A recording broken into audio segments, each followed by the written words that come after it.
As this season's gone on, it's been more and more apparent the reality of the situation that we were facing with one of our best players. But for me, Shaq Leonard's been one of my favorite Colts since he got here. He's been my favorite Colt basically since Andrew Luck retired, which was pretty much right when Shaq got here. So I've been a big fan of Shaq for a long time, especially, I played linebacker.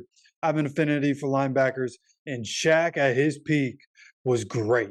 But as of earlier today, and I'm sorry I couldn't get this to you sooner, but today, Shaq was released by the Colts. He was waived, going to be eligible to be picked up somewhere else, and they would then take on his contract, which still has $6 million this year, and his salary for next year, 13 million, 2025, 14 million, almost 15 million, 2026, it's 19 million. So my guess is he's not going to be picked up on waivers. Nobody's going to want to take on that contract for an almost 30-year-old linebacker. So it'll be interesting to see what happens with Shaq. Does he get picked up on a team for the rest of the season? Do the Eagles, who have a few Colts ties in their building, do they go ahead and pick him up? They could use other linebackers. They're pretty much set on their entire defense outside of that linebacker position. So it'll be interesting to see what happens with Shaq, but he was released from the Colts. And as much as we've talked about the self-evaluation the Colts were going to be doing, it sounds like, at least from what Stephen Holder said,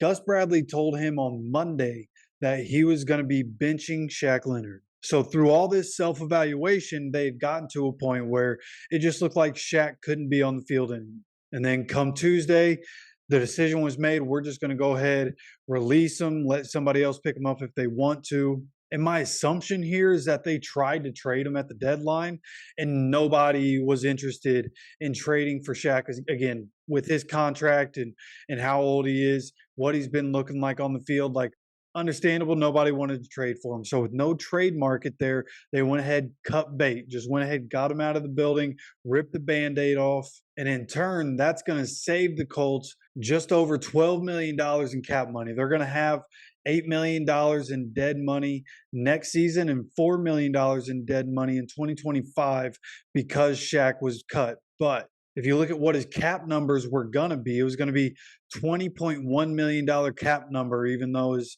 base salary was $13.6 million. And then in 2025, $23.5 million against the cap. So for what we're going to have in dead money compared to what we were going to have to pay him and have allocated to that position, like, big time savings. This is huge for the Colts' future, but for this situation, like, this is just something, again, I hoped wouldn't have to happen, but this was a video that it felt like was inevitable to happen. It would have been better if we were able to trade Shaq instead of just having to cut him, get something back for him. Unfortunately, that was unable to happen. And unfortunately, Shaq's not going to be able to be in a position where he can retire as a Colt, unless he goes somewhere else and has a chance to show that he can be Shaq as long as you get him in the right system. Then there's really no chance of him coming back here. It would be cool to see him, start to become the Maniac again on a 1-year deal and then come back to the Colts.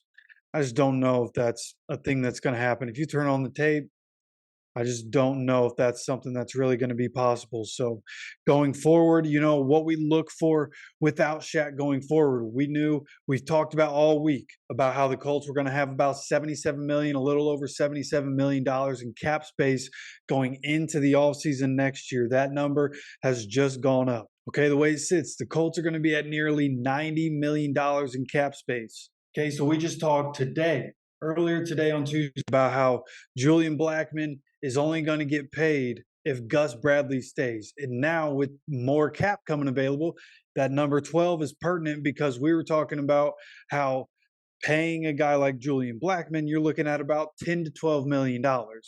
So with that money there, maybe you do go ahead and pay him, or maybe you still look at guys like Kyle Duggar. So it'll be interesting to see what happens on that front. More room for free agents this upcoming offseason, which is undoubtedly what we're trying to do, right? Build for the future with Anthony Richardson, especially with him on his rookie deal. And there's another guy that I think could be on the trade block this upcoming offseason so that we could allocate some more salary cap somewhere else. And I'm going to have a video for that in the morning. So make sure you're subscribed with notifications on so that you can get notified when that video does come out. And we have videos every single day on this channel, at least one video every single day. So again, make sure you're subscribed, make sure you hit that notification bell. And until next time, as always, take care of yourself, take care of each other, and go Colts.